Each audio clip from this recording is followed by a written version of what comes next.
ಕೀರ್ತನಾ ಸಮಯದಲ್ಲಿ ನುಡಿಸ್ತಕ್ಕಂಥ ಮ್ಯೂಸಿಕನ್ನು ಅವರು ಡ್ರಮ್ಮಲ್ಲೇ ನುಡಿಸೋ ಪ್ರಯತ್ನವನ್ನು ಮಾಡ್ತಾರೆ.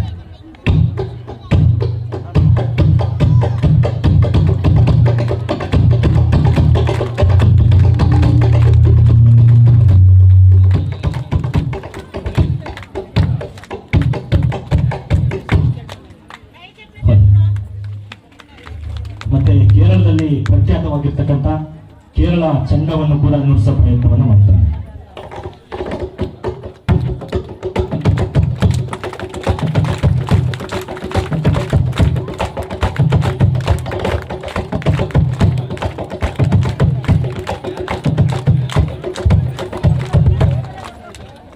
ಮದುವೆ ಮನೆಗಳಲ್ಲಿ ನುಡಿಸ್ತಕ್ಕಂಥ ವಾದ್ಯವನ್ನು ಕೂಡ ಪ್ರಯತ್ನವನ್ನು ಪಡ್ತಾರೆ.